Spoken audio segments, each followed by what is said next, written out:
मैं पूछना चाहता हूँ, धर्म क्या है? क्या धर्म हम जो समझते हैं क्या वो मंदिरों तक ही सीमित है? बिल्कुल नहीं। धर्म मंदिर की एक पहली सीढ़ी होती है। ये चीज आपके माध्यम से ऑडियंस के लिए कि मैं कौन हूँ ये जानना इतना जरूरी क्यों है? मैं हूँ वो जो नहीं तुम्हें दिख रहा हूँ, मैं हूँ जो नजर से परे ही रहा हूँ।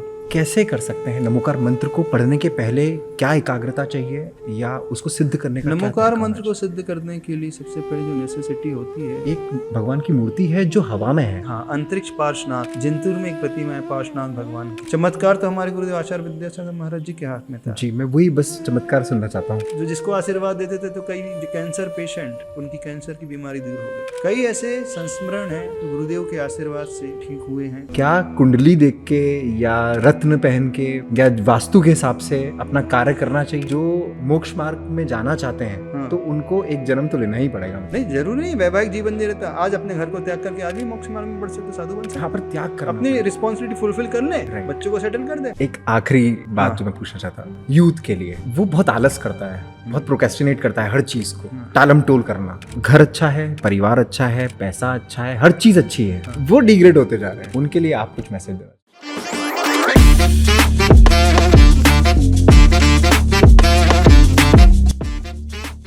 जय जिनेंद्र। मैं संकल्प माहेश्वरी इंटेलेक्चुअल इंडियंस पॉडकास्ट पर आप सभी जैन परिवारों का, आप सभी भारतीयों का एक बार फिर स्वागत करता हूं।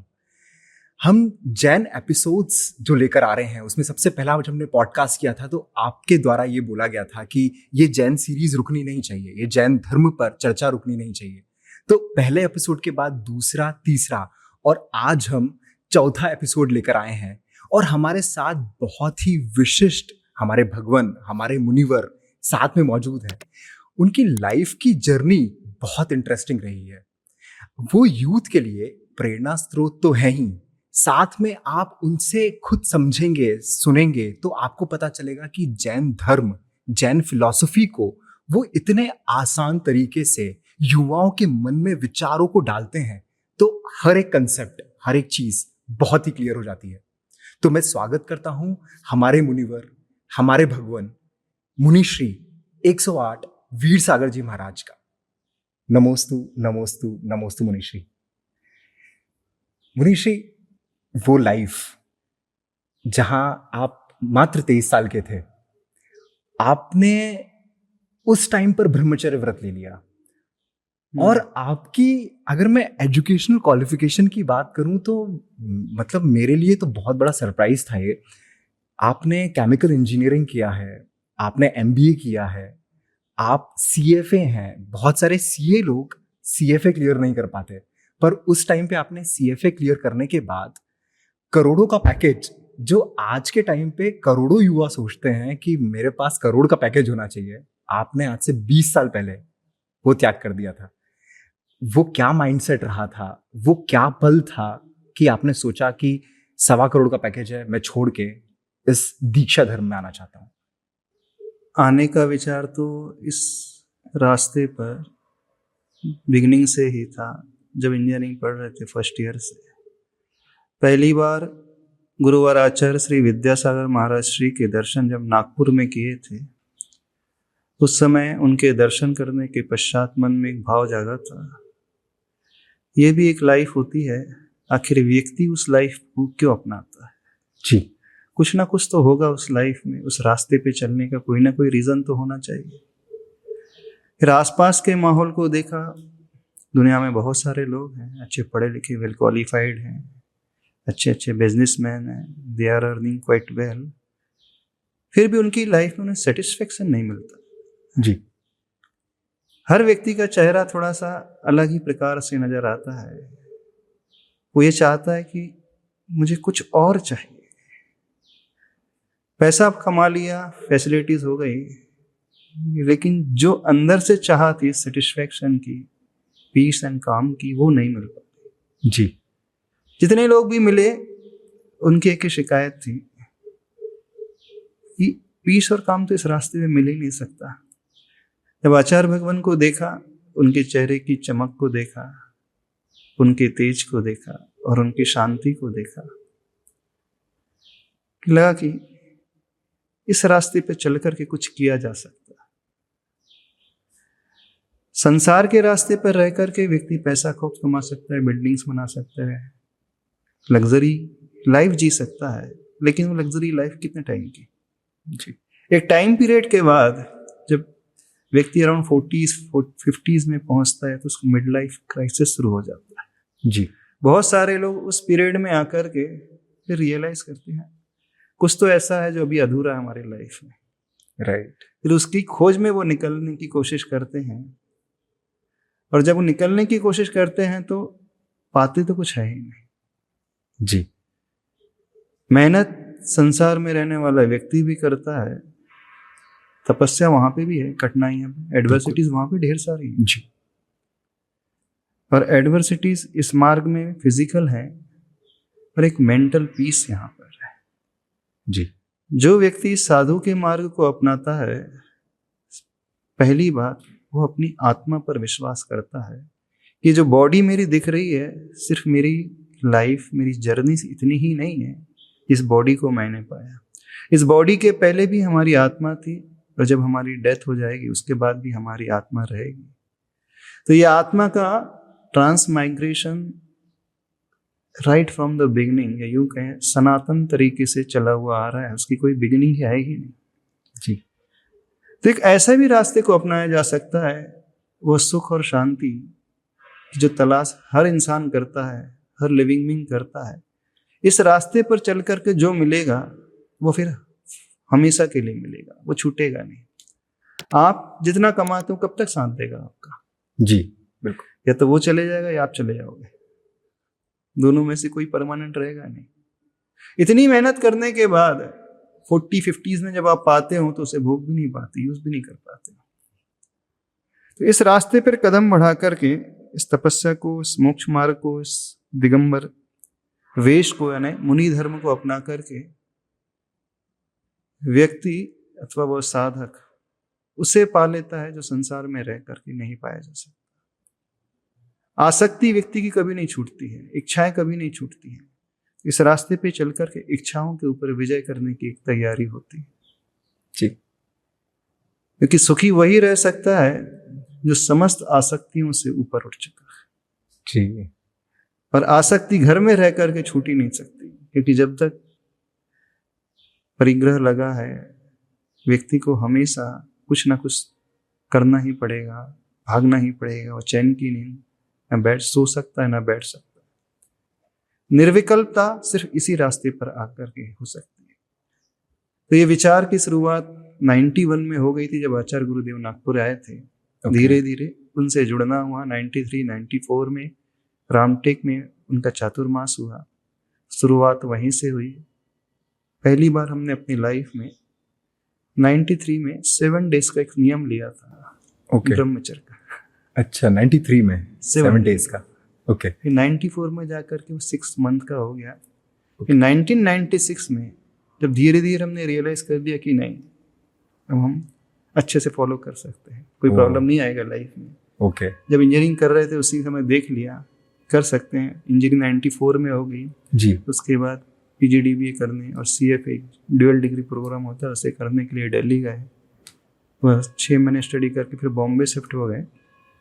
वहाँ रियलाइज़ किया कि नहीं, अब अच्छे से हम इस नियम का पालन भी कर सकते हैं और इस मार्ग में भी बढ़ सकते हैं। हमारी भावना तो 94 में ही मोक्ष मार्ग में आने की थी जी, लेकिन हमारे गुरुदेव ने कहा कि नहीं, अभी नहीं, थोड़ी सी आपकी दृढ़ता और बढ़नी चाहिए, थोड़ी दुनिया देखो, ऐसा ना हो कि बाद में आपको रिग्रेट हो जाए।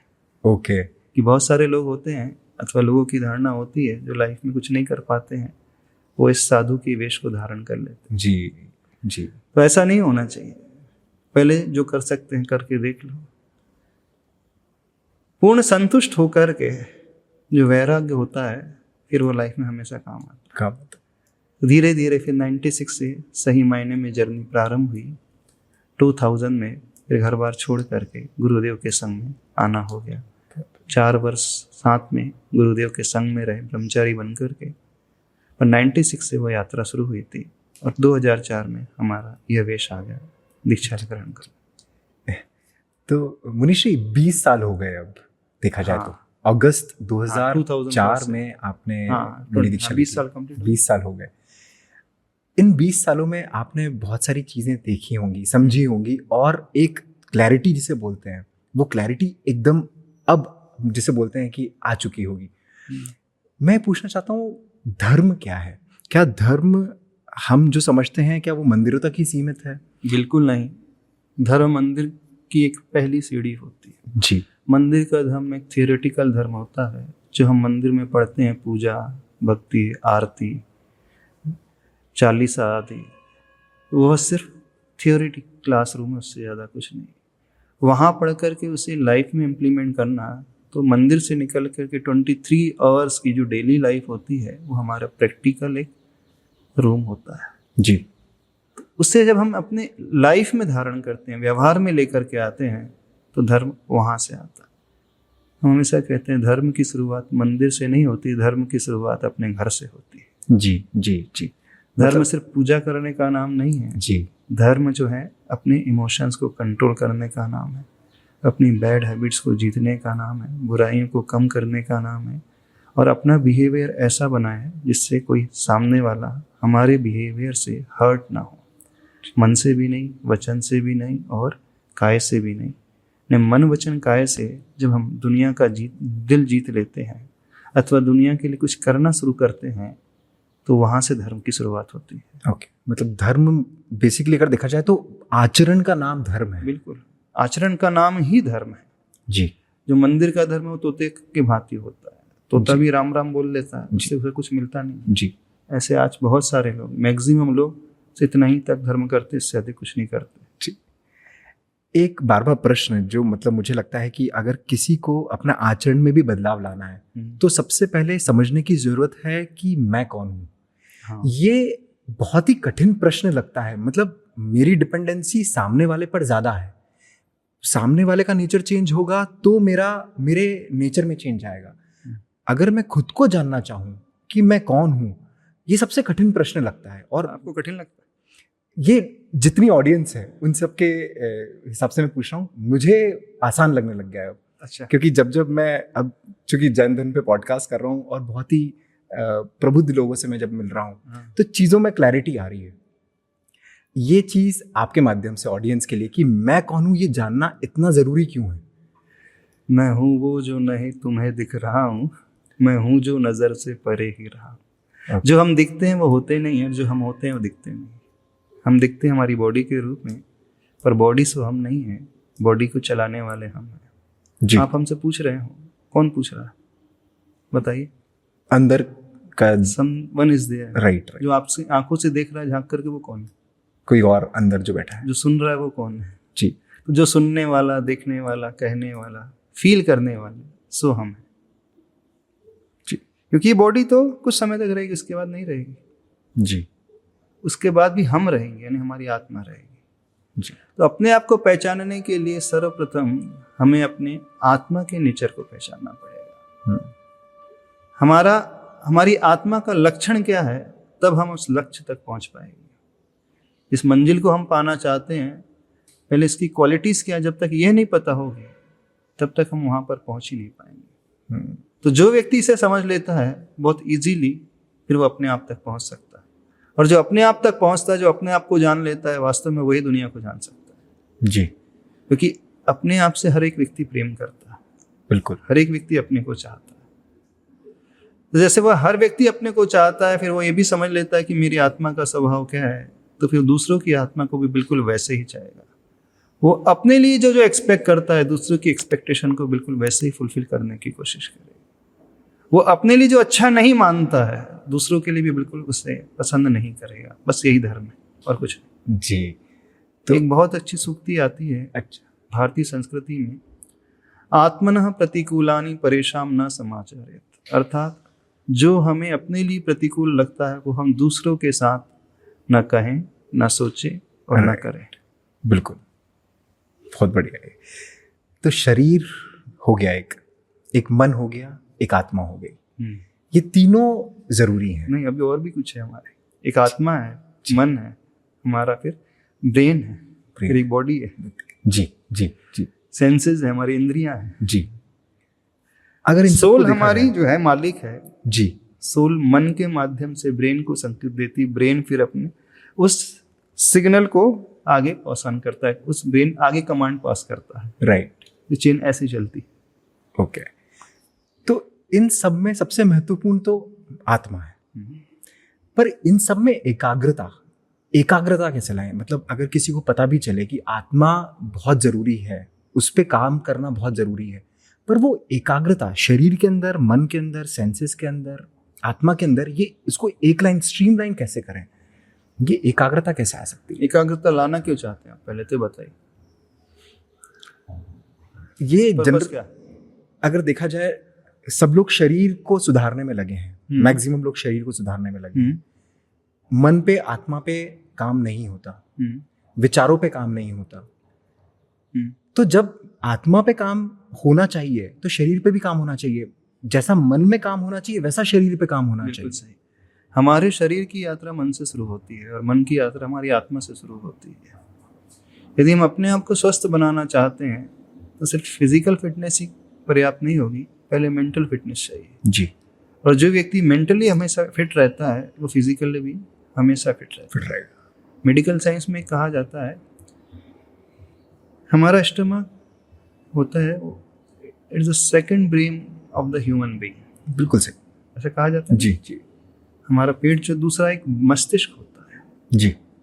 बेसिकली वो क्यों कहा गया है? क्योंकि जो हमारी थॉट प्रोसेस होती है उसी का रिफ्लेक्शन हमारे इस बॉडी के इंटरनल पार्ट्स में पड़ता है। बिल्कुल। जिस व्यक्ति की थॉट प्रोसेस जितनी अच्छी होती है वो फिजिकली उतना ही फिट रहता है, और जिसकी थॉट प्रोसेस बहुत ज़्यादा कॉम्प्लिकेटेड रहती है, जो छल कपट से भरा हुआ जाता है, बहुत ज़्यादा क्रोध आदि करने वाला होता है, चीटिंग नेचर वाला होता है, जो बहुत ज़्यादा सेल्फिश होता है, जो सिर्फ अपने लिए चाहता है, और जो ज़्यादा बहुत टेंशन में रहता है, चिंता में उलझा रहता है, देखना उसका पेट कभी भी अच्छा नहीं रहेगा, उसका डाइजेशन सिस्टम कभी अच्छा नहीं रहेगा। इफेक्ट है। बिल्कुल। तो हम अपने शरीर की फिटनेस को बाद में देखें, पहले अपने मन की फिटनेस को देखने की कोशिश करें। जी जी। और मन की फिटनेस तब पैदा होती है जब हम अपने भीतर उस क्षमा के भाव को, करुणा के भाव को और अहम के त्याग के भाव को लेकर के आएंगे। जी। क्योंकि सारा खेल शुरू होता है अपने ईगो से। ईगो को फुलफिल करने के लिए व्यक्ति फिर क्रोध भी करता है, छल कपट भी करने लगता है। जी। तो जिसने उसे जीत लिया उसने अपने मन को अपने आप जीत लिया, और ईगो को जीतने का अर्थ है संतोष रखते। जी। तो मनीष जी, आत्मा की अगर अपन बात कर रहे हैं तो आत्मा का भी कर्म बंधन होता है। और आप कर्म पे बिलीव करते हो? कर्म पे बिलीव करता हूँ। हाँ जी। कैसे बिलीव करते हो? मतलब कर्म का एक्यूमुलेशन तो होता होगा। अच्छा। मुझे लगता है, मतलब मैं आपसे हाँ, जैन फिलोसॉफी तो बिल्कुल मानती है। जी बिल्कुल। तो कर्म पे मैं विश्वास रखता हूँ। भारत में, इंडिया में इतनी सारी फिलोसॉफीज हैं, बहुत सारी फिलोसॉफीज जो है जी, वो सिर्फ कर्म वर्ड यूज करती हैं, जी, पर दे डोंट नो कर्म होता क्या कैसे जी, बेसिकली। जी, जैन फिलोसॉफी मानती है आत्मा में कर्म का बंधन हमेशा होता है। जी। और कर्म का बंधन हमारे इमोशंस के अनुसार होता है। ओके। जितना हम सोचते हैं, जैसा हम सोचते हैं, उसी के अनुरूप कर्म अट्रैक्ट होते हैं। एग्जाम्पल के लिए एक लोहे का गोला एकदम गर्म कर दिया जाए जी, तो पानी को एब्जॉर्ब कर लेगा, पानी में डाला जाए तुरंत अब जाएगा। राइट। ऐसे ही जब हम राग और द्वेष अथवा कषायों से भर जाते हैं, जी, बहुत ज्यादा तीव्र कषाय, पैशन की भावना पैदा हो जाती है, तो हमारी आत्मा उस समय कर्म को बहुत ज्यादा बांधने वाली हो जाती है। ओके। कर्म का बंधन हमारे कषायों के माध्यम से होता है। कषाय समझते हैं? जी जी, जो अहंकार, मोह, क्रोध है, क्रोध, मोह है, जी, लोभ है। जी। तो फिर ये बहिरात्मा, अंतरात्मा और परमात्मा, मतलब अगर मैं देखूं, जैन फिलोसॉफी इतनी गहरी पढ़ी है आपने? मैंने, हाँ, मतलब बहुत इंटरेस्ट है और मैं बहुत अच्छे से बहुत पढ़ता अच्छी हूं। बात है। हाँ। जी जी। हाँ। तो इन तीनों का अगर देखा जाए स्टेजेस या ट्रांसमिशन, वो कैसे अचीव हो सकता है? बहिरात्मा वो कहलाती है जिसकी दृष्टि गलत होती, जो सही को सही ना एक्सेप्ट करके गलत दृष्टिकोण से उसे एक्सेप्ट करने की कोशिश करता है। उसका कंसेप्शन जो होता है वो गलत होता है। फॉर एग्जाम्पल, वो इस बॉडी को ही सब कुछ मान करके जिएगा। जी, शरीर है तो सब कुछ है, शरीर नहीं है तो कुछ नहीं। वो शरीर के ही सुख सुविधा में जीवन मन लगा देता है। भारतीय संस्कृति में एक दर्शन आता है चारवाक दर्शन। चारवाक दर्शन, जी उनका सिद्धांत ये है कि जब तक जियो सुख से जियो, जी। खाओ पियो ऐश करो, मरने के बाद किसने देखा क्या होगा। हम्म, ऋण लेकर के घी पियो, वो कहते हैं यावत जीवे सुखम जीवे, अच्छा, ऋणम कृत्वा घृतम पिबेत, भस्मीभूतस्य देहस्य पुनरागमनं कथा। जब तक जियो सुख से जियो, पैसा नहीं है लोन ले लो, कर्ज ले लो, क्या जाता है। ओ अच्छा, खाओ पियो ऐश करो, फिर मरने का किसने देखा, किसको लौटाना है। ओके, मतलब प्रेजेंट में उनको जो रहना है। प्रेजेंट में वो मोमेंटरी प्लेजर की बात करते हैं और कुछ नहीं, ओके क्षणिक सुख की बात करते हैं उन्हें। जी, मरने के बाद किसने देखा, तो क्यों कष्ट सहन करना, क्यों तप करना, क्यों उपवास करना, क्यों ये त्याग करना। शरीर को सुखाने का नाम धर्म थोड़ी है, वो बोलते हैं। जी, उनकी धारणा, उनकी बिल्कुल धारणा ऐसी। चारवाक, पर जैन धर्म की धारणा नहीं, शरीर कुछ नहीं होता है, शरीर कुछ चलाने वाली एक आत्मा होती है। तो जिस आत्मा के एग्जिस्टेंस को मानता है, जो सही को सही मानता है, वो कहलाता है अंतरात्मा, और जिसे गलत मानता है वो कहलाता है बहिरात्मा। बहिरात्मा, और परमात्मा जो इन दोनों से ऊपर उठ गया, अंतरात्मा, बहिरात्मा से अंतरात्मा की स्टेज, अंतरात्मा से परमात्मा की स्टेज, यानी भगवान बन जाता है। ओके, तो जैन धर्म में हर आत्मा जो भगवान बन सकती है, आप जी। भी बन सकते हो। जी जी, एक ही ईश्वर नहीं है हाँ, जो ऊपर चलाने वाला। सभी आत्मा परमात्मा बनने योग्य है। हाँ, अन्य दर्शन में यह है कि कि सभी एक परमात्मा। आत्मा में परमात्मा का अंश है। हाँ जी, वहाँ अंश की वो बात कण कण में भगवान की बात की जाती है, जी जी, है ना। जैन दर्शन होता है कण कण में भगवान नहीं, कण कण में भगवान बनने का पोटेंशियल मौजूद है, बिल्कुल, बस इतना अंतर है। इतना अंतर है। जी, तो हमें कोई चलाने वाला ऊपर वाला नहीं है, हम जैसे सोचेंगे उसी के अनुसार हम चलते हैं, चल रहे हैं। हमें चलाने वाला भीतर वाला, ऊपर वाला नहीं। जी। तो मुनिषी, ये मंत्र, अगर मैं मंत्र की बात करूं, मंत्र का असली मतलब क्या है पहले तो, दूसरा क्या मंत्र आत्मा से कनेक्टेड है, कुछ कनेक्शन रहता है? नहीं, मंत्र का आत्मा से कनेक्शन नहीं होता है कभी भी। ओके, मंत्र is just like medium, medium, शब्द है वो तो। जी, आचार्य भगवान गुरुदेव श्री विद्यासागर जी ने मूक माटी एक महाकाव्य लिखा है, उसमें Okay. बहुत अच्छी उन्होंने मंत्र की डेफिनेशन दी है। बोले मंत्र ना अच्छा होता है ना बुरा होता है, स्वस्थ मन ही अच्छे मंत्र का काम करता है और अस्वस्थ मन ही बुरे मंत्र का काम करता है। ओके, तो मंत्र एक माध्यम होता है हमारे कंसंट्रेशन को लगाने के। जैसे कोई व्यक्ति दीपक की लौ को देख रहा है, जी, एकाग्र करना है, हाँ। त्राटक कर रहा है। कोई व्यक्ति भगवान की मूर्ति को देख करके एकाग्र मन करने की कोशिश करता है। कोई व्यक्ति एक अक्षर को पढ़ करके, जैसे हमने कहा नमो अरिहंताणम, तो नमो अरिहंताणम एक मीडियम बन गया, वो मंत्र के माध्यम से। भगवान की प्रतिमा एक माध्यम बन गई, एक गाथा, एक सूत्र एक माध्यम बन गया, एक दीपक की लो एक माध्यम बन गई। तो एक जी, मीडियम है, जी। बस वो मीडियम शब्दों का है, एक मीडियम जो है फिजिकल ऑब्जेक्ट का होता है, जी जी, ओके। कंसंट्रेशन करने के लिए मंत्र तो की एकाग्रता और लाने वो के लिए। मीडियम है, मान के चले अपन मंत्र। तो अगर देखा जाए, जैसे नमोकार मंत्र है, जो हाँ। महामंत्र कहते हैं, हम्म, बहुत लोग को मैंने पढ़ते हुए सुना है, मतलब बहुत बेसिक चीज है। जैन right. धर्म में नमोकार मंत्र तो बहुत हाँ। बेसिक, पर शायद बहुत लोगों को सही तरीका नहीं पता नमोकार मंत्र को पढ़ने का और उसे सिद्ध करने का। कैसे कर सकते हैं नमोकार मंत्र को पढ़ने के पहले? क्या एकाग्रता चाहिए या उसको सिद्ध करने का क्या नमोकार तरीका मंत्र होना को सिद्ध करने के लिए सबसे पहले जो नेसेसिटी होती है, पहले हमें उसकी महिमा पता होना चाहिए, जी, आखिर वो बहुत महान है। दूसरी, जिस मंत्र को हम पढ़ रहे हैं उस व्यक्ति का व्यक्तित्व हमें पता होना चाहिए, ओके, यानी उसकी क्वालिटीज पता होनी। जब तक हमें उस मंत्र में मौजूद व्यक्ति यानी परमेष्टि जिन्हें कहा जाता है उनके गुण ना पता हो, तब तक हमारा मन लगेगा नहीं, वो भाव पैदा ही नहीं होंगे। जी, हमने नमो अरिहंताणम कहा, तो अरिहंत परमेष्टि के बारे में हमें पता होना चाहिए, उनकी क्वालिटीज क्या क्या होती हैं, वो कैसे अरिहंत बने, कितने वो पावरफुल होते हैं, क्या क्या कर सकते हैं। जैसे आप प्राइम मिनिस्टर का नाम ले लेते हैं, पीएम कहते ही आपके माइंड में कौन सी इमेज आ जाती है? मोदी, बिल्कुल। वो पावरफुल है, उसके पास इतना ऐसा डेजिग्नेशन है, वो चाहे तो कुछ भी डिसीजन लेके कुछ भी कर सकता है। जी, बस उसका पावर ज्ञात होते ही, उसकी महिमा ज्ञात होते ही ऑटोमेटिकली आप उसके प्रति अटैच हो जाओगे। ओके, तो सिद्ध करना चाहते हैं कोई भी मंत्र, तो पहले हमें उसकी महिमा पता होना चाहिए, और महिमा तब पता होगी जब उसके गुण हमें पता होंगे। जी, तो गुण जानने के बाद हम मंत्र की जाप करेंगे तो ज्यादा प्रभावशाली रहेगी। ओके। तो बीज मंत्र जैसे ओम ह्रीम हाँ। ये सब होते हैं, वो बीज मंत्र क्या सिद्ध करते हैं? बीज मंत्र वो कहलाते हैं जैसे मिट्टी होती है, जी आप गीली मिट्टी से कोई भी आकार दे सकते हैं, कुछ भी बना सकते हैं। आप घड़ा बना सकते हैं, कलश बना सकते हैं, सुराही बना सकते हैं, तस्तरी बना सकते हैं, दीपक बना सकते हैं।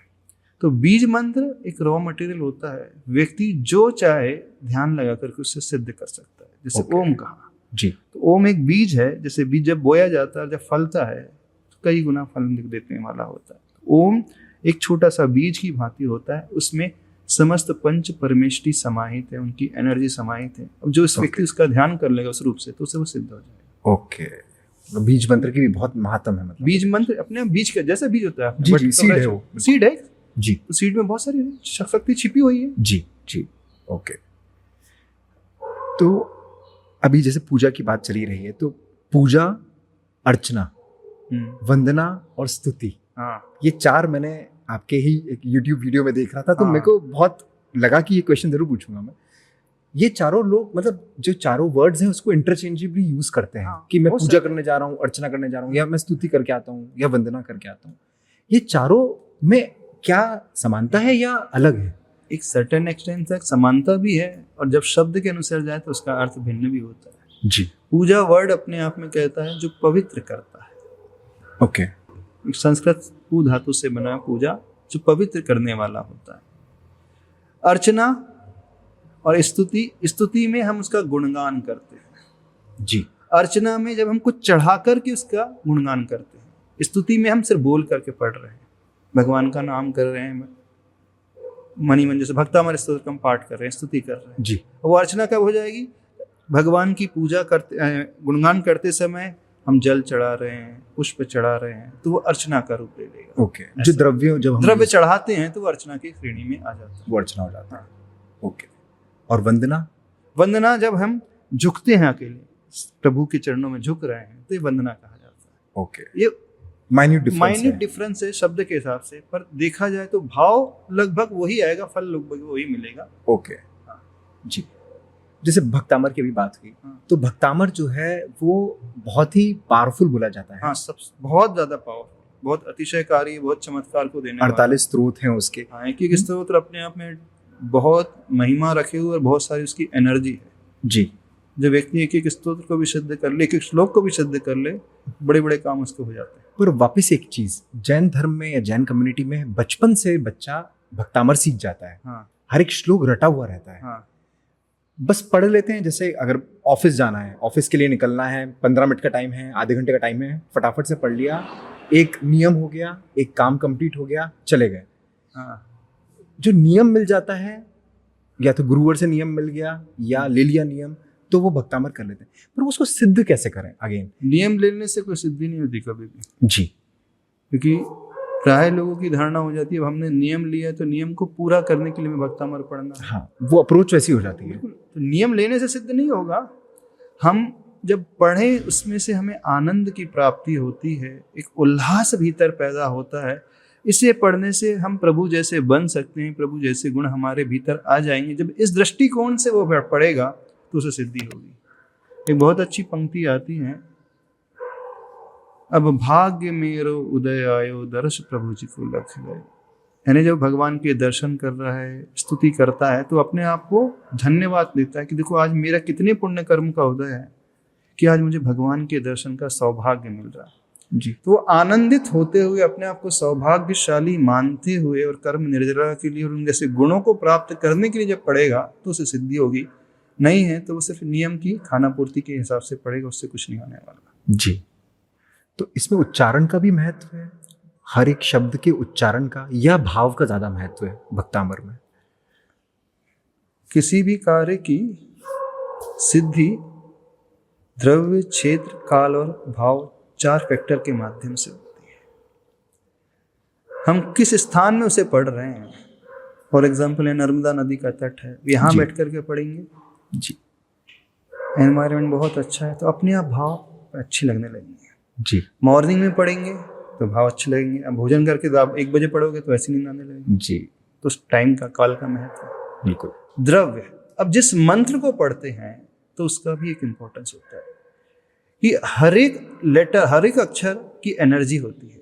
तो जो Okay. आचार्य मानतुंग स्वामी जी महाराज जी ने भक्तामर स्तोत्र अथवा नमोकार मंत्र जो अनादिकाल से एक एक अक्षर अपने आप में बहुत सारी एनर्जी रखता है, तो वो उस द्रव्य की श्रेणी में आ जाएगा।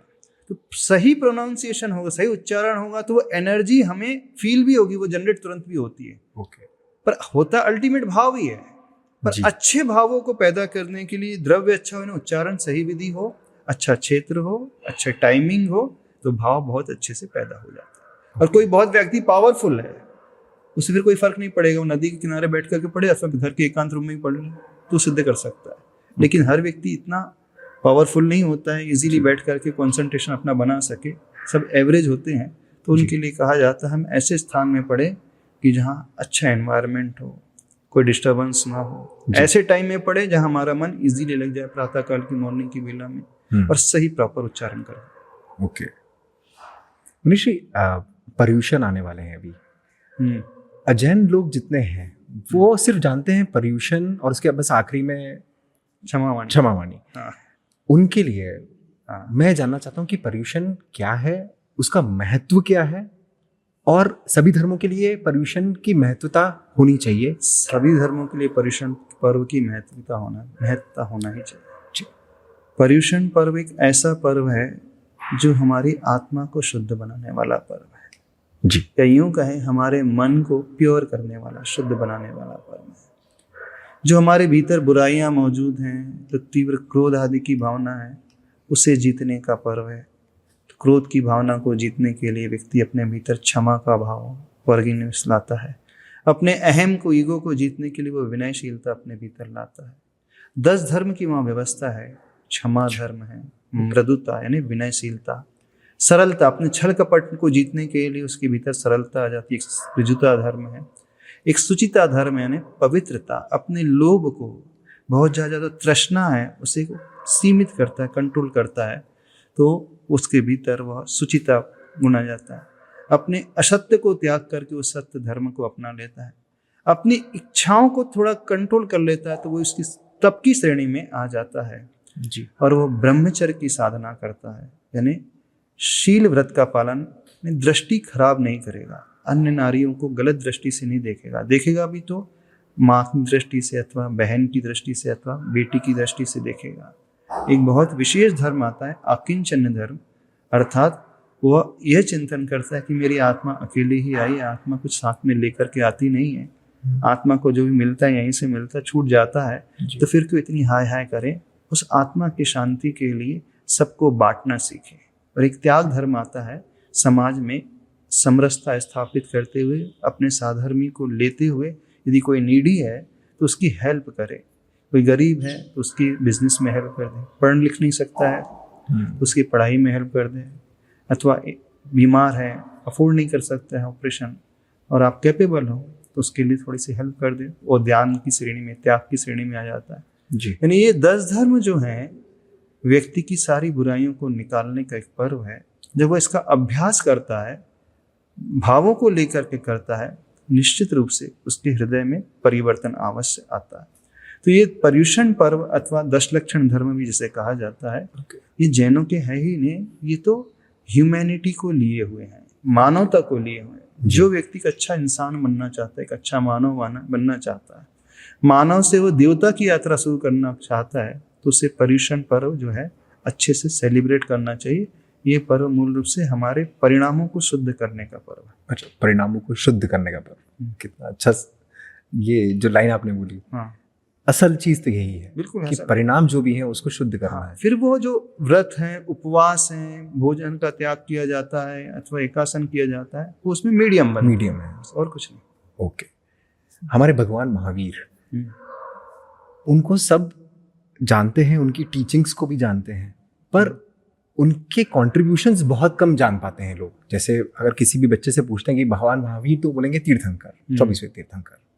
पर उनके असली कंट्रीब्यूशन जो उस टाइम पे क्षत्रिय समाज था, जैसे सब क्षत्रिय थे, जितने भी तीर्थंकर हुए सब क्षत्रिय महान राजा हुए, उन्होंने ऐसे कौन से कंट्रीब्यूशन दिए हैं, एक या दो ऐसे, जिससे कि समाज में एकदम से बड़ा कंट्रीब्यूशन जो है जियो और जीने दो का है जी। To live and let live. जी। हम स्वयं जिए और दूसरों को भी जीने दें। हर इंसान यहाँ पर अच्छे से जीना चाहता है। पहला, परस्परोपग्रहो जीवानाम। दूसरा सबसे बड़ा प्रिंसिपल है अनेकांत का। अनेकांतवाद, ओके। अनेकांत का अर्थ होता है अनेक दृष्टियां हर सिचुएशन में समाहित होती है। जरूरी नहीं जिस दृष्टि से हम उस सिचुएशन को देख रहे हैं वो उतना ही लिए हुए है। हम जिस दृष्टि से देख रहे हैं और आप जिस दृष्टि से, दोनों में बहुत डिफरेंस हो सकता है। बिल्कुल। हम एग्जांपल देते हैं, जैसे आपको हमारा हाथ दिखा रहा है जी। कौन सा कलर है? थोड़ा सा रेडिश वाइट। ब्राउन है। ब्राउन, हाँ बिल्कुल। नहीं, यहाँ से ब्राउन दिख रहा है, वहां से ब्राउन दिख तो रहा हम इस पर अड़ जाए कि नहीं ब्राउन है, आप कहो कि नहीं रेडिश है, पिंकिश है। जी, अलग अलग एंगल है। अलग एंगल, आपके एंगल से वो पिंकिश है और हमारे एंगल से ब्राउनिश है। जी। तो अनेक एंगल हर वस्तु में छिपे हुए होते हैं। सर्कल हमेशा 360 डिग्री को लेकर के होता है। जी। जिस सर्कल की स्टडी करना है तो हमें 360 डिग्री पता होना चाहिए। ऐसे ही हर सिचुएशन में बहुत सारे दृष्टिकोण छिपे हुए होते हैं। जब हम दूसरे के नजरिए को देखना सीख लेते हैं तो सारे विसंवाद, सारे झगड़े टंटे तुरंत समाधान को प्राप्त हो जाते हैं। दुनिया में जितनी भी लड़ाइयाँ शुरू होती हैं, व्यक्ति सिर्फ अपनी ही दृष्टि से उसे देखने की कोशिश करता है और वो दृष्टि कहलाती एकांत की दृष्टि। अर्थात वो दूसरे को स्पेस देता ही नहीं, दूसरे की सुनना चाहता ही नहीं, दूसरे के नजरिए से वस्तु को और परिस्थिति को समझना चाहता ही नहीं।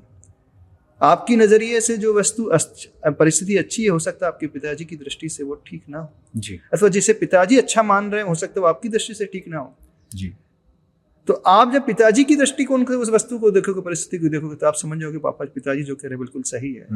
और पिता जब आपकी दृष्टि से आज के जमाने के हिसाब से देखने की कोशिश करेंगे तो वो कहेंगे नहीं बेटा इस दृष्टि से जो देख रहा है, मॉडर्न युग में रहा है तो वो अपनी दृष्टि से सही है। जी। तो पिता पुत्र में जो मनमुटाव है वो अपने आप दूर हो जाएगा। भाई भाई का मनमुटाव, अड़ोसी पड़ोसी का मनमुटाव, एक देश से दूसरे देश का जो मनमुटाव है, जो अशांति जो चारों तरफ फैल रही है, अनेकांत के अभाव में ही फैल रही है। कि हर व्यक्ति जो देख रहा है उसका नजरिया अलग है। हम उसकी परिस्थिति जानने की कोशिश तो करें। तो अनेकांत का सिंपल सा यदि सिद्धांत समझना चाहें तो चेंज योर सीट। आप उसकी सीट में जाकर के बैठ जाओ, बस और कुछ नहीं। राइट। आप हमारी सीट में आकर बैठे हो तो आप कहो कि नहीं ब्राउन है, हम आपकी सीट पे जाएंगे तो नहीं रेड। सारे झगड़े तुरंत शांत हो जाएंगे। तो सबसे महान प्रिंसिपल है अनेकांत का प्रिंसिपल। इसी से सारे के सारे लड़ाई झगड़े शांत होगी, शांति का माहौल होगा। और सबसे तीसरा सबसे महान है जिस पर जैन धर्म खड़ा हुआ है, वो रीढ़ है अथवा नींव है, अहिंसा। जितनी सूक्ष्म अहिंसा भगवान महावीर अथवा 24 तीर्थंकर ने भगवान ने बताई है, उतनी सूक्ष्म अहिंसा दुनिया की किसी भी फिलोसॉफी में नहीं बताई। वो अहिंसा का अर्थ सिर्फ ह्यूमैनिटी तक समझते हैं। एक मानव दूसरे मानव के लिए जिए, उसकी केयर करे, लेकिन पशुओं के लिए कोई सोचने वाला नहीं। अथवा कोई पशुओं के बारे में सोचता है तो उसे गौ माता तक ही सोचता है, उससे ज्यादा कुछ नहीं। वो भैंसे के बारे में नहीं सोचेंगे, बिल्कुल। बकरे के बारे में, मुर्गे के बारे में नहीं सोचेंगे। वो बिल्ली और गधों के बारे में नहीं सोचेंगे, बोले बस गाय ही एक प्राणी है। पर जैन धर्म कहता नहीं, जैसा गाय, हम एक प्राणी है, हम अपने लिए जीना चाहते हैं, गाय भी जीना चाहती है, बिल्ली भी जीना चाहती है, एक बकरा भी जीना चाहती है, मुर्गी भी जीना चाहती है, इवन एक चींटी भी जीना चाहती है। सभी के अंदर जीव है। हाँ, तो सभी के अंदर जीव है। तो वो अहिंसा जो होती है, सूक्ष्म अहिंसा, भगवान महावीर ने दी है मन से, वचन से और काय से। जी। वो दुनिया में कहीं, ये सबसे 3 मेन प्रिंसिपल है, अहिंसा, अनेकांत और परस्परोपग्रहो जीवनाम। जियो और जीने दो। तो ये अनेकांतवाद जो है वही है नॉन एब्सोल्यूटिज्म जिसको बोलते हैं। प्रिंसिपल ऑफ रिलेटिविटी, सापेक्षता का सिद्धांत आइंस्टाइन ने जो कहा है। ओके। यानी हर वस्तु को किसी न किसी अपेक्षा से, हर व्यक्ति किसी न किसी अपेक्षा से सही है, हम उसकी अपेक्षा को समझने की कोशिश करें। जी जी। रिलेटिविटी का प्रिंसिपल है। ओके। ये किसी न किसी अपेक्षा को लेकर के हमें देखना पड़ेगा। राइट, बिल्कुल। तो जैसे जैन अपने आचार्य श्री एग्जाम्पल है अनेकांत का, बड़ा सिंपल है। अब जिस बिल्डिंग में हम बैठे हैं, जिस संत भवन में हम बैठे हैं, जी, आप इसका फ्रंट व्यू देखोगे तो आपको अलग दिखेगा। आप उसका रेयर व्यू देखोगे तो आपको ये बिल्डिंग अलग दिखेगी। साइड व्यू देखोगे तो अलग दिखेगी, और टॉप व्यू देखोगे तो अलग दिखेगी। 5 लोग हैं, 5 एंगल से देख रहे हैं और सब डिस्क्राइब कर रहे हैं कि ये संत निवास ऐसा है, ऐसा है। तो वही क्या गलत कह रहे हैं? नहीं, सब सही है, सब सही है। वो अलग हाथी वाला जो एग्जाम्पल है, वो हाथी वाला एग्जाम है। पकड़ते हैं, पैर पकड़ते हैं, वो बॉडी 6 अंधे हैं, एक हाथी की पूंछ पकड़ता है, बोलता है हाथी रस्सी जैसा, एक पिलर हाथ पकड़ता है। तो सबकी नजर में वो सब चीजें, और हाथी सबका मिला जुला रूप है। हाथी ना रस्सी जैसा है, ना खंबे जैसा है, ना जी। मूसल जैसा है, न धनुष जैसा है, न Right. दीवार जैसा है, न सूपे जैसा है। जो एक वो जिसकी है। दृष्टि खुल जाती है वो हम्म। हाथी को समग्र के रूप में देखता। ओके। तो ये अनेकांत है। जितने जैसे जैन आचार्य श्री हैं, जैन मुनि श्री, या मैं देखूं तो जैन मंदिर, मतलब इतने सारे अतिशय हुए हैं, इतने सारे चमत्कार हुए हैं जो दुनिया को पता चलना चाहिए, वो मैं आपसे सुनना चाहता हूँ। क्योंकि मैंने एक सुना था कि एक भगवान की मूर्ति है जो हवा में है। हाँ, अंतरिक्ष पार्श्वनाथ, जी जिंतूर में एक प्रतिमा है पार्श्वनाथ भगवान की। जी। पहले वो जमीन से बहुत ऊपर थी, उसमें कहा से जाता लोग है भी कि नीचे से निकल जाते घोड़ा थे? भी निकल जाता था। और इस कोई प्रकार सपोर्ट से नहीं बनी, था? कोई सपोर्ट नहीं था, बिल्कुल ऐसी बनाई गई थी। सभी लोग आश्चर्य करते हैं ऐसे कैसे पॉसिबल है। जी। जब उस पर उपसर्ग हुआ, औरंगजेब आदि के लोगों ने उपसर्ग किया, उसे तोड़ने की कोशिश की, घन से प्रहार करने की, जहां जहां घन का प्रहार किया गया था वो मूर्ति झुकते गई, और जहां नहीं हो पाया वो मूर्ति स्टैंड रही। आज भी मूर्ति का कुछ पोर्शन जो है हवा में, बस एक आध जगह वो स्टोन पे टिकी हुई है, कपड़ा आज भी निकल जाता है। तो अच्छा। कुछ इस प्रकार से रचना की गई है कि कुछ मैग्नेटिक फोर्स इस प्रकार से जनरेट किया था वहां पे, इससे वो रचना हुई है। उसका अतिशय बहुत है। ऐसे ही सांगानेर में आदिनाथ भगवान की प्रतिमा है, बहुत अतिशयकारी। ओके। कुंडलपुर में बड़े बाबा की अतिशयकारी आदिनाथ भगवान की प्रतिमा है। लोग अपने दुख दर्द को लेकर के जाते हैं, भगवान का अभिषेक और शांति धारा करते हैं। शांति धारा के चमत्कार से कईयों की बीमारी दूर हो जाती है। घर की जो परिस्थिति विपरीत परिस्थिति है वो अलग अलग ही हो जाती है। चमत्कार तो हमारे गुरुदेव आचार्य विद्यासागर महाराज जी के हाथ में था। जी, मैं वही बस चमत्कार सुनना चाहता हूँ। जो जिसको आशीर्वाद देते थे, तो कई जो कैंसर पेशेंट, उनकी कैंसर की बीमारी दूर हो गई। अच्छा। एक केस हम बताते हैं। मुनि महाराज हैं भी, निराश्रव सागर महाराज जी, नरसिंहपुर MP ओके। जिले के। उन्हें कैंसर हो गया था। डॉक्टर लोगों ने हाथ खड़े कर दिए थे और कहा था कि आपकी लाइफ ज़्यादा नहीं बची, 6 महीने से 1 साल तक। तो वे आचार्य भगवान के पास दर्शन करने गए, जब गृहस्थ अवस्था में थे। जी जी। आचार्य भगवान से कहा कि मुझे डॉक्टर ने ऐसा ऐसा कह दिया है, रिपोर्ट जो आ गई है कैंसर की है, लाइफ ज़्यादा नहीं है। तो आचार्य भगवान ने एक ही बात कही थी, ऐसा करो आप रात्रि में सूर्यास्त के पश्चात 4 प्रकार के आहार पानी का त्याग कर दो। ओके। तो उन्होंने आचार्य भगवान के कहने पर आहार पानी का त्याग कर दिया। और 3 महीने बाद वो फिर चेकअप कराने गए, तो जो उनका ट्यूमर था उसका साइज बहुत रिड्यूस हो गया। ओ। डॉक्टर्स आश्चर्य हुआ कि ऐसा कैसे हुआ। उनसे पूछा आपने कौन सा ट्रीटमेंट लिया? तो मैंने कोई ट्रीटमेंट ही नहीं लिया, थोड़ा बहुत जो दवाई चल रही थी वो चल रही थी, पर मेन। फिर 3 महीने बाद और चेक किया तो वो ट्यूमर की गठन एकदम माइन्यूट हो गई, बिल्कुल नहीं के बराबर रह गई। जी। फिर वो आचार्य भगवान के पास आए व्यक्ति और कहा कि मैं आचार्य भगवान बिल्कुल फिट हूँ, और आशीर्वाद से, गुरुदेव के आशीर्वाद से ऐसा होता है, उन्होंने आजीवन ब्रह्मचर्य व्रत ले लिया। अच्छा, उस रीजन से? हाँ। और इतना ही नहीं, फिर बाद में मुनि दीक्षा भी हो गई, और आज वो मुनि श्री निराश्रव सागर जी महाराज, ओके, समय सागर महाराज जी के संग में है, जो भी हमारे आचार्य श्री हैं। जी जी जी। आचार्य गुरुदेव की समाधि के पश्चात जो आचार्य बने समय सागर, उनके संग में है, नरसिंहपुर के हैं। उन्हें कैंसर जो था वो आचार्य भगवान के आशीर्वाद से ही ठीक हुआ। कई ऐसे संस्मरण हैं जो गुरुदेव के आशीर्वाद से ठीक हुए हैं। कई ऐसे घटनाक्रम हैं जब शांति धारा के अतिशय से उनके जीवन में परिवर्तन देखने आया। ऐसे बहुत सारे अतिशय। मतलब ये तो बहुत लाइव है, तो रियल लाइफ है, आप जाकर के जी बात भी कर सकते हैं। जी जी। क्योंकि कैंसर की कोई ऐसी दवाई नहीं है। हाँ, मतलब ट्रीटेबल नहीं है, इसे बोलते हैं कैंसर भी एकदम ट्रीटेबल एक है, फास्टिंग थेरेपी होती है। ओके। उससे भी बहुत कुछ होता है। हाँ? जी, रिसर्च हुआ ऐसे। ओके। ने श्रद्धा से सहित होकर के गुरु का आशीर्वाद मिल रहा है, और उस श्रद्धा के भाव से सहित होकर के रात्रि में जब उसने 4 प्रकार के आहार जल का त्याग कर दिया, तो एक प्रकार से वह 12 घंटे की फास्टिंग हो गई। ओ। मात्र फास्टिंग ही नहीं थी, पर उसमें एक बहुत बड़ी गहरी आस्था थी कि गुरुदेव का आशीर्वाद, और गुरुदेव के आशीर्वाद में चमत्कार भी है। जी, हमने कईयों को देखा ऐसा। जी। मतलब उनसे मिलने का मौका नहीं हुआ, पर उनके बारे में बहुत कुछ सुना है, और उनके चमत्कार ऐसे सुने हैं। रहे हैं, चातुर्मास भी हुआ है जी। नेमावर में जहाँ अपन बैठे हैं, 3 चातुर्मास यहाँ पर आचार्य भगवान के हो चुके हैं। सबसे ज्यादा दीक्षा आचार्य भगवान ने इसी नेमावर सिद्धोदय सिद्ध क्षेत्र में दी। अच्छा। सम्यक दर्शन या सम्यक ज्ञान की बात करूं, सम्यक चरित्र की बात करूं, और सम्यक ज्ञान में भी जो मति ज्ञान है, जो शुद्ध ज्ञान है, बहुत डीप स्टडी की आपने तो। बहुत अच्छी। हाँ। जी। ये सम्यक क्योंकि सबको पता होना चाहिए, क्योंकि लोग जैसे जैन धर्म की बुक खोलते हैं तो बस पढ़ लेते हैं कि हाँ IAS के स्टूडेंट्स बहुत सारी तैयारी करते हैं, तो उसमें बोलते हैं कि कौन कौन सी फिलोसफीज हैं, तो बोलते हैं सम्यक ज्ञान दिया है, सम्यक दर्शन दिया है, सम्यक चरित्र होना चाहिए, पर एक्चुअल क्या है? Right faith, right knowledge, right conduct जी, सही श्रद्धा, सही ज्ञान और सही आचरण। जब तीनों मिलते हैं, दर्शन ज्ञान चारित्र, तीनों की एकता होती है, तो वो कहलाता है मोक्ष मार्ग। दर्शन यानी सम्यक श्रद्धा। जब तक विश्वास सही नहीं होगा कुछ भी सही नहीं होगा। जी, आप डॉक्टर के पास जाते हो तो एक विश्वास के साथ जाते जी, हो।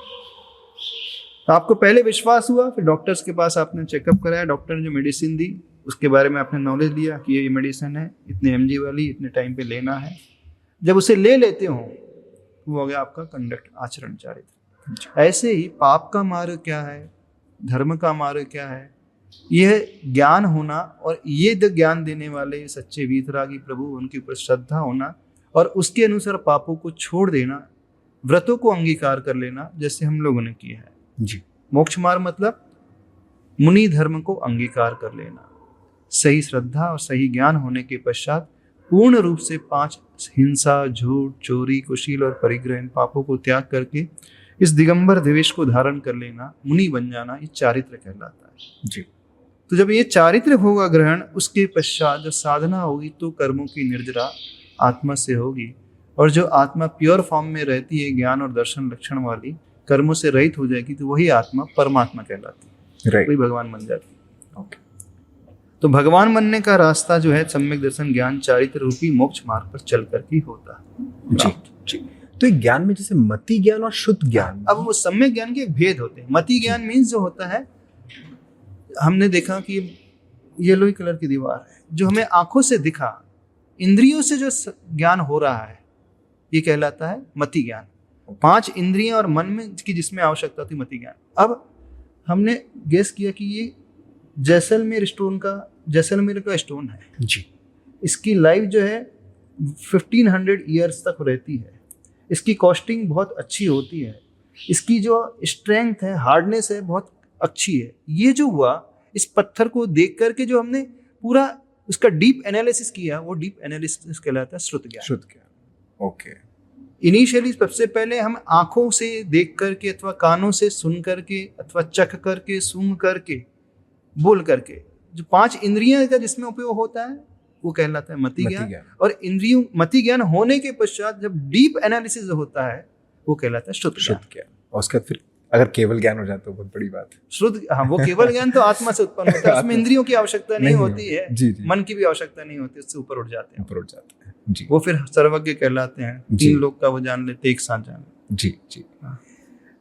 हम तो समझ रहे थे आप कुछ दूसरे टॉपिक को लेकर डिस्कशन कर रहे हो। नहीं, मैं तो पूरा धर्म को लेकर कर रहे हैं। हाँ, मतलब अच्छी बात है। मेनली क्योंकि जैन धर्म पे पॉडकास्ट होते ही नहीं है मनुष्य, और लोग बहुत कम जानते हैं, और इतनी डीप में है ये जैन धर्म, इतनी जैन फिलोसफीज, मतलब मैं तो बहुत ऊपर की लेयर पे ही हूँ अभी।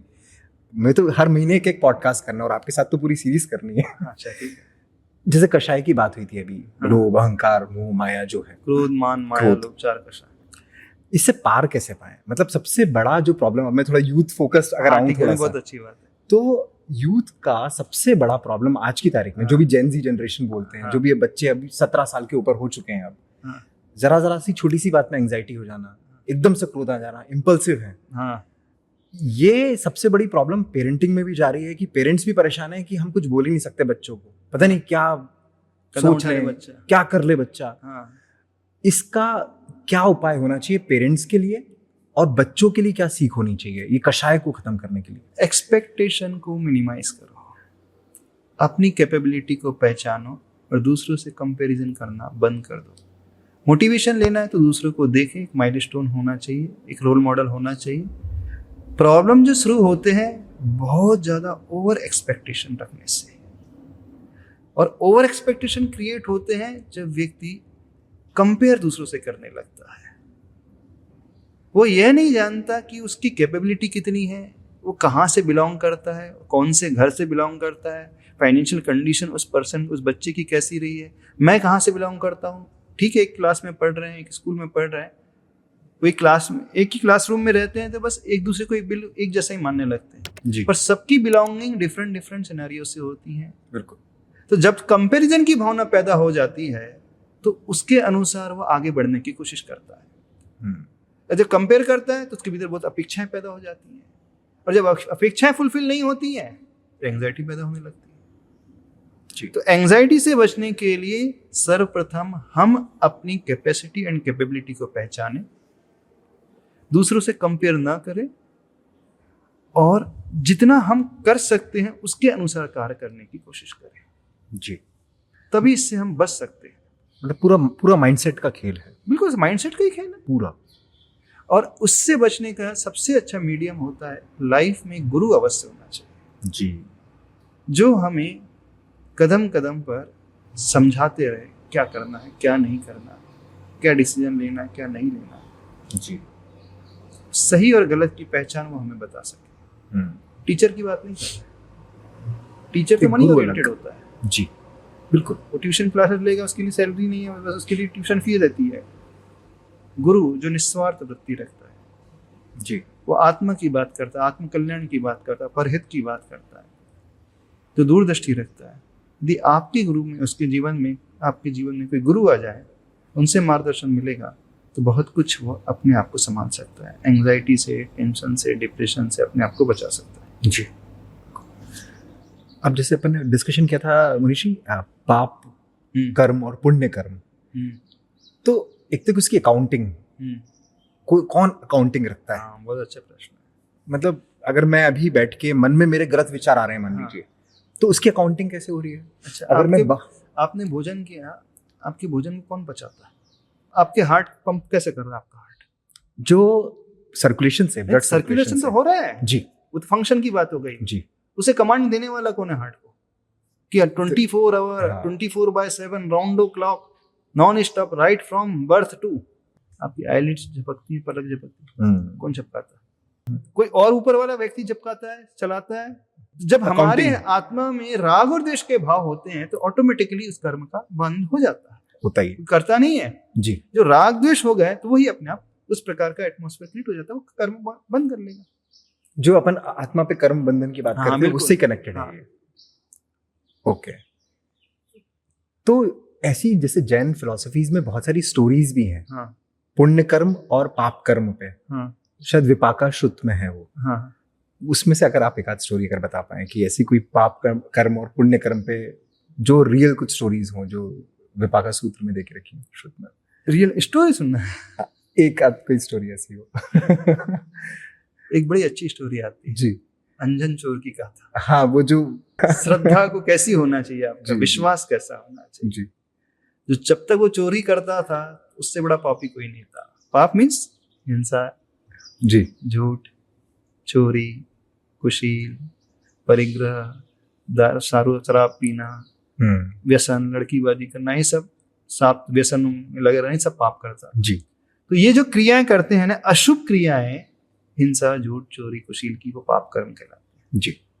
और पुण्य कर्म वो कहलाता है जो भगवान की पूजा है, दान है, अच्छे भाव है, क्षमा का गुण हम रखते हैं, किसी की हम सेवा करते हैं, वैयावृत्ति करते हैं, किसी की हम हेल्प करने के लिए आगे आ जाते हैं। ये सारी की सारी एक्टिविटी हैं पुण्य कर्म कहलाती है। जी। तो जो अंजन चोर था तो वो राजकुमार राजा का पैदा हुआ, लेकिन उसको फ्रेंड सर्कल गलत मिल गया। संगति में आकर के वो चोर बन गया और व्यसनों में डूब गया, और ऐसा डूबा कि उसने अपने राजपाट छोड़ करके उन्हीं के साथ, चोरों के साथ रहने लगा। चोरी करते करते उसने कुछ विद्या हासिल कर ली। अच्छा। उसे एक ऐसा अंजन यानी काजल मिल गया जिससे जब आंखों में लगाता तो अदृश्य हो जाता था। अच्छा। और अदृश्य होकर के वो चोरी करने जाता था। राज्य में ऐसी चोरी की घटना घटने लगी, राजा को पता चला, खूब दिमाग लगा कैसे ठीक है। तो लोगों ने अंदाज, मंत्री ने कहा कि ऐसा कोई चोर है जो अदृश्य होकर के आता है, कुछ अंजन लगाता होगा। उसकी व्यवस्था की गई। जब वो चोरी करता था तो वो तो नजर नहीं आता था। एक बार वो चोरी कर के भाग रहा था रानी का हार, उसकी चमक को रोक नहीं पाया और भागता, वो तो नहीं जाता, हार भागता वो दिखा। भागता गया, चोर सैनिक उसके पीछे पड़े थे, कुछ समय तक वो अंजन काम करता था, जब देखा कि अंजन काम करने वाला नहीं है और सैनिक पीछे पड़े हैं, तो वो हार एक जगह छोड़ देता है और भागने लगता है। जी। भागते भागते वो देखता क्या है, एक पेड़ पे एक झूला बना हुआ है और उसके नीचे बहुत सारे अस्त्र शस्त्र, उल्टी तलवार बर्छी लगे हुए हैं जी। और एक व्यक्ति ऊपर चढ़ता है, फिर नीचे उतरता है, फिर ऊपर चढ़ता है, कुछ मंत्र पढ़ता है, फिर जैसे नीचे दृष्टि देखता है बहुत सारे तलवार लगे, डर जाता है नीचे। उसके पास जाकर के पूछता, भाई आप क्या कर रहे हो? बोले, मैं एक आकाशगामी विद्या सिद्ध कर रहा हूँ। तो इसकी विधि क्या है? बोला, मैं इस पेड़ पे चढ़ कर के एक मंत्र को, रमोकार मंत्र पढ़ूंगा और एक ही वार में इस झूले की रस्सी को काट दूंगा। अच्छा। लेकिन नीचे शस्त्र लगे हुए हैं जी। जब इतनी तुम्हारी गहरी श्रद्धा हो जाएगी, इससे काट दोगे, इतना भय नहीं रहेगा, तो तुम्हें वो विद्या सिद्ध हो जाएगी, वो तुम्हें बचा लेगी। ओके। मैं मंत्र पढ़ता हूँ, काटने की कोशिश करता हूँ, कूदने की कोशिश करता हूँ, लेकिन डर पैदा होता था, यदि कोई नहीं आया तो मैं तो गया काम से। तो वो चोर था, बोले बस इतनी सी बात है, जो तुम्हारी श्रद्धा बड़ी कमजोर है। जिस व्यक्ति ने तुम्हें मंत्र दिया, तुम्हें मंत्र पर विश्वास नहीं, गुरु पर विश्वास नहीं है। बोले विश्वास तो है, लेकिन यदि नहीं हुआ तो जी। मैं तो गया, कोई बात नहीं, चलो मैं करूं तो बस। तो वो पेड़ पे चढ़ा, अब मंत्र पढ़ने ही वाला था, लेकिन मंत्र ही भूल गया वो। सुनिए स्टोरी। आनंद जानम, वही आनंद न जानम। आनम ताणम कछुना जानम सेठ वचन प्रमाण। बस पढ़ करके मंत्र ही भूल गया था, रस्ती काटता है लेकिन बच जाता। जी। कहने का अभिप्राय है, जब ऐसी गहरी श्रद्धा पैदा होती है अपने गुरु के प्रति, जी, व्यक्ति अपने प्राणों की भी चिंता नहीं करता है, तो वो जो चाहता है सिद्ध कर लेता है, निसंकित। जी। संदेह से रहित श्रद्धा होना चाहिए। यही श्रद्धा जीवन में काम आने वाली। फिर आपको कोई भी काम करना हो, आपका गोल अचीव करना हो, टारगेट मीट करना हो, जब तक ऐसा गहरा आस्था और समर्पण का भाव पैदा नहीं होगा, आप कुछ नहीं कर सकते। तो अपने दियों पे, प्रभु पे, गुरु पे, शास्त्रों पे श्रद्धा करो, तो उस चोर जैसे। अब देखना, उसे विद्या सिद्ध हो गई, जैसी विद्या सिद्ध हो गई तो सबसे पहले वो जाता है, बोलता विद्या से, बोलता मुझे वहां लेकर के चलो जिस सेठ ने इस व्यक्ति को मंत्र दिया था। तो विद्या से उस चैत्यालय में लेके जाती है। सबसे पहले जाके नमस्कार करता है वो सेठ, उस चोर को देखता तो पहचाने, तेरे तो चोर है। बोले तुम कैसे आ गए? बोले विद्या सिद्ध करके। तुम्हें वैसे विद्या कैसे सिद्ध हो गई? बोले श्रेष्ठी वो मंत्र पढ़ते ऊपर नीचे अप एंड डाउन कर रहा था, उससे मुझे मंत्र मिला। तो तुम चोर को मंत्र मिल गया? बोले पहले मैं चोर था, लेकिन आज आपकी दिए उस मंत्र से, मंत्र तो मैं भूल गया था, उस भाव से मैंने सिद्ध कर लिया। जब एक मंत्र से इतनी बड़ी विद्या सिद्ध हो जाती है, तो जो आप कार्य कर रहे हो, मैं साक्षात भगवान बन सकता हूँ। और उसे वैराग्य होगा, दीक्षा ग्रहण कर ली और साधु बन करके उसने कैवल्य ज्ञान को प्राप्त कर लिया। बड़ी अच्छी स्टोरी, बहुत फेमस स्टोरी, अच्छी स्टोरी है। श्रद्धा कैसी होना चाहिए। वो एक और था, वो शायद दाल अलग और छिलका अलग। अच्छा, हाँ, तुस्मास भिन्नम वाली स्टोरी, शिवभूति मुनि महाराज की। बहुत सारी स्टोरी सुनी आपने। मैं पढ़ती फॉलो करता हूँ, आपको फॉलो करता हूँ। बहुत अच्छी बात है। जैसे हिंदुइज्म में बहुत मानते हैं, एस्ट्रोलॉजी बहुत मानते हैं, तो कुंडली हुआ, ज्योतिष जैसे बोल सकते हैं, या रत्न, वास्तु, क्या मतलब इसको मानना चाहिए? जैसे जैन दर्शन क्या बोलता है कि क्या इनका प्रभाव रहता है? आप मतलब आप क्या बोलना चाहेंगे इस पे, कि क्या कुंडली देख के या रत्न पहन के या वास्तु के हिसाब से अपना कार्य करना चाहिए? उसका फर्क क्या होता है? बेसिकली एक सिविल इंजीनियरिंग है जी। प्रॉपर कंस्ट्रक्शन घर का कैसा होना चाहिए, लाइट कहाँ से आना चाहिए। यदि आपका किचन साउथ ईस्ट में होगा, मॉर्निंग में वहां से सनरेज आएंगी, तो किचन में बिल्कुल हाइजीनिक अपने आप मेंटेन रहेगा, एकदम नेचर से कनेक्टेड है वास्तु। नेचर, वास्तु उसमें कुछ भी गलत नहीं। बिल्कुल, जितने भी मंदिर बनते हैं वास्तु के अनुरूप ही बनते हैं जी। कुंडली भी होती है, वो सिर्फ इंडिकेशन कर देती है, हमारे ग्रह की दशा इंडिकेशन देती है कि क्या क्या इस व्यक्ति के साथ हो सकता है जी। लेकिन जितना जैसा कुंडली बताती है वैसा ही पूरा नहीं होता है। बहुत कुछ हमारे वर्तमान के पुरुषार्थ पर डिपेंड करता है जी। यदि हम अपने पुरुषार्थ को वर्तमान में अच्छा बना लें तो पुराना जो अशुभ कर्म था उसे सर्टेन एक्सटेंट तक हम शुभ में कन्वर्ट कर सकते हैं, कर लेते हैं। पुराने पाप को हम बहुत कुछ पुण्य में बदल लेते हैं प्रभु भक्ति से, अच्छे सत् कार्यों से, तो उसमें संक्रमण यानी परिवर्तन होता है। और रही बात रत्नों की, तो रत्न इतने ज्यादा प्रभावशाली नहीं होते। नहीं जी, एकदम डिनाई नहीं कर रहे जी। हैं, बहुत मिनिमल इफेक्ट होता है उसका। ओके। अब जिस स्टोन को आप पहनना है, मान लीजिए किसी ने आपको कह दिया कि आपको रेड कलर का मूंगा पहनना है, जी। बोले क्योंकि आपका मंगल ग्रह कमजोर है, इसलिए मूंगा पहन लोगे तो मंगल के ग्रह की दशा सुधर जाएगी। उससे ज्यादा प्रभावशाली का तरीका हम बताते हैं। जी। यदि आपका मंगल अथवा सूर्य ग्रह कमजोर है तो सिद्ध परमेष्टि की जाप देना शुरू कर दो, ध्यान देना शुरू कर दो। क्योंकि नमो सिद्धाणम, ये बीज अक्षर, जो बीज मंत्र है, लाल रंग में लिखा होता है। जी जी। आपका चंद्रमा कमजोर है तो नमो ओरियंतणम की जाप देना शुरू कर दो, चंद्र प्रभु भगवान का ध्यान करने लगो, जिनकी काया सफेद वर्ण की चंद्रमा की भांति थी, वो ज्यादा इफेक्टिव रहेगी। तो वो जो है ग्रह के पीछे इतना नहीं भागना चाहिए, बिल्कुल। मूल रूप से अपने वर्तमान के कर्म के पीछे भागना, पुरुषार्थ, वही क्रिया पुरुषार्थ का ही होना चाहिए। वो सब इंडिकेशन देने वाले हैं होते हैं, तो उस इंडिकेशन को पढ़ करके हम अलर्ट हो जाएंगे, कुछ कुछ अशुभ हो सकता है। जितनी सावधानी वर्तमान में रखेंगे तो बहुत कुछ अपने आप में हम बचाव कर सकते हैं। ओके, मतलब पुराने कर्म कट सकते हैं कुछ एक्सटेंट तक, कुछ एक्सटेंट तक ही कट सकते हैं। और कुछ कर्म ऐसे होते हैं जिन्हें भोगना ही पड़ता है। वो लिखा है तो वो लिखा भोगना है। ही पड़ेगा। फिर 8 प्रकार के कर्म को भोगना ही पड़ेगा जी। उसे हम कुछ नहीं बदल सकते। पर कर्म का उदय जैसा आएगा उससे किस तरीके से भोगना, ये वर्तमान के हमारे पुरुषार्थ पर है। चाहे तो हम रोते रोते, चिल्लाते चिल्लाते, शिकायत करते करते भोग सकते हैं, चाहे तो प्रसन्नता से, समता भाव से भोग सकते हैं। ओके। प्रसन्नता से, समता भाव से उसको भोगेंगे तो आने वाले कर्म जो हैं अच्छे बनेंगे, बुरे नहीं बनेंगे। प्लस हमारा वर्तमान भी अच्छा होगा, हमारा माइंड एकदम अच्छा बना रहेगा, हम कुछ भी क्रिएटिव उस समय कर सकते हैं। और जब हम बहुत रोते गाते, संकल्प विकल्प करते हुए भोगेंगे तो हम कुछ भी इस समय कंस्ट्रक्टिव नहीं कर पाएंगे। सारी एनर्जी हमारी सब उसी में चली जाएगी। राइट। कर्म सिद्धांत है बहुत बड़ी फिलॉसफी, बिल्कुल। 2 मिनट में हम बता नहीं सकते। 100%। वो तो मैं पूरी टाइम होना पड़ेगा, पूरा सीरीज लाने वाला हूँ इसके लिए। पुनर्जन्म होता है क्या? और अगर पुनर्जन्म है, पहले आप आत्मा को मानते? बिल्कुल मानता हूँ। आपकी आत्मा पहले थी क्या? शायद बहुत पुरानी आत्मा हो और कितना ट्रैवल करके आज इस बॉडी को मिली है वो। तो आप स्वयं मानते हैं पुनर्जन्म होता है? बिल्कुल। पर उसके साथ तुम जैसे जो बंधन में है, आप जब मर जाओगे तो आपकी आत्मा कहाँ जाएगी? यहीं रहेगी, विचरण करेगी और फिर कहीं जन्म ले लेगी ना। बिल्कुल 100%। तो कहीं जन्म था पहले, आज इस बॉडी को आपकी आत्मा ने जन्म पाया, भविष्य में कोई नई बॉडी मिलेगी तो आप मानते हो ना, एक्सेप्ट करते हो? 100%। पुनर्जन्म जैन धर्म ही मानता है।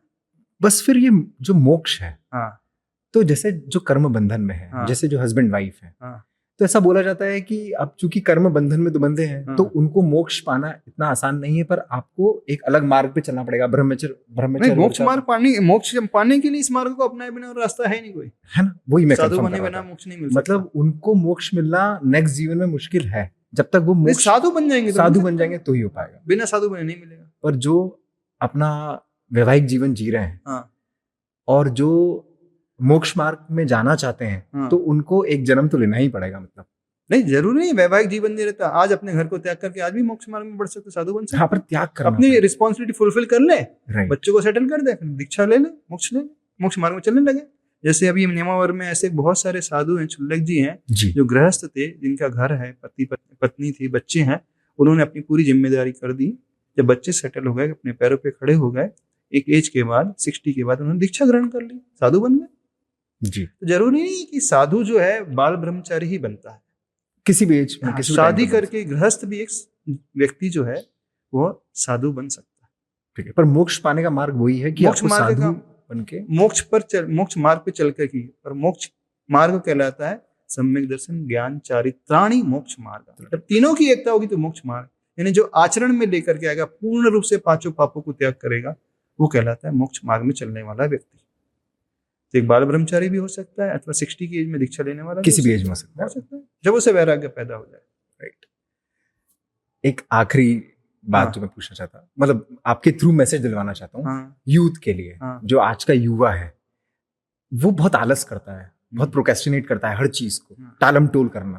ठीक है। मतलब घर अच्छा है, परिवार अच्छा है, पैसा अच्छा है, हर चीज अच्छी है, हर चीज उसके पास है, बस उसको वो कर्म नहीं करना है क्योंकि सब कुछ बैठे बैठे मिल रहा है। हाँ तो वो बैठे बैठे मिला। प्रोक्रेस्टिनेट करता है और वो बहुत आलसी बनता जा रहा है। हाँ। तो ये जो खुद को धोखा देने वाली चीज होती है जो आज का यूथ मैक्सिमम टाइम कर रहा है, एक अच्छे घर के बच्चे जो मतलब जो नॉर्मल घर के बच्चे हैं बेचारे, वो तो पुरुषार्थ कर रहे हैं क्योंकि उनको पता है कि हमारे पास कुछ नहीं, कुछ तो करना ही पड़ेगा। हाँ, जिनके पास कुछ नहीं है इसका जो बहुत एफ्लुएंट है, जिनके पास सब कुछ है, वो डिग्रेड होते जा रहे हैं। उनके लिए आप कुछ मैसेज देना चाहें? जिन्हें भाग्य से मिला है, सही संतान वो होती है जो अपने पूर्वजों का, अपने पिता का नाम आगे बढ़ाने वाली होती है। जो उसके पिता ने किया है उससे एक कदम आगे बढ़ कर के करने वाली होती है। जी। पिता एक तो बेटा सवाया होता है। आपको मिला है, आपके पिता ने आपको दिया है, तो ये आपकी ड्यूटी है कि उसे मिसयूज ना करें, बल्कि उस लेगेसी को आगे बढ़ाना सीखें, आने वाली जनरेशन को कुछ देना सीखें। जी। बैठे बैठे खाओगे, बैठे बैठे रह जाओगे तो कुछ नहीं होगा, उड़ा दोगे, कुछ बचेगा नहीं। वो सबसे बड़ा कपूत माना जाता है जो अपने पिता की संपत्ति पर जीता है और उसे उड़ा देता है। जी। पुरुष हो तो पुरुषार्थ करना सीखो। जो पुरुषार्थ नहीं करता है वो पुरुष नहीं होता है, नपुंसक होता है। जी। पुरुष होकर के नपुंसक मत बनो। आपको पुरुषत्व मिला है तो अच्छी दिशा में पुरुषार्थ करो, तो ही आपका जीवन सार्थकता को लिए हुए होगा। तब मानना आप धर्म कर रहे हो, तब मानना अपने कर्तव्य का पालन कर रहे हो, और तब मानना आपके पिता को आपके ऊपर गर्व होगा। सुनो, देखो आपके पेरेंट्स ने कितनी पीड़ाएं सहन की होंगी, कितनी कठिनाई सहन करके आपको जन्म दिया, पाला पोसा, बड़ा किया, इस योग्य बनाया, डिग्री दिलाई, शिक्षा दिलाई। उन्होंने सब कुछ सहन करके आपको दिया। अभी आपका कर्तव्य है कि उन्हें जीवन में खुशियां देना सीखें, आंखों में आंसू देना ना सीखें। यदि खुशियां नहीं दे सकते तो आंसू देने का अधिकार आपको कभी भी न था, ना है, ना रहेगा। होना तो ये चाहिए, वो पूत सपूत बन करके जीता है, वो हर एंगल से माता पिता को खुशियां देता है और पिता से बढ़कर के कार्य करने वाला होता है। अपने माँ बाप के नाम से तो हर व्यक्ति जाना जाता है, बात तो तब है आपके काम से, आपके नाम से माँ बाप जाने जाए, तो समझना उसका जीवन सार्थक हो गया।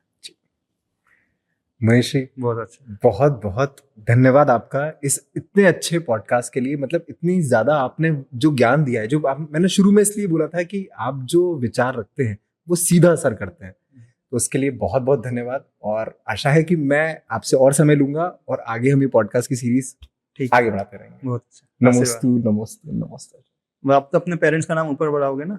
100%। हाँ, बस ध्यान रखना जो क्वेश्चन किया है, जी, शुरुआत अपने से करना। बिल्कुल।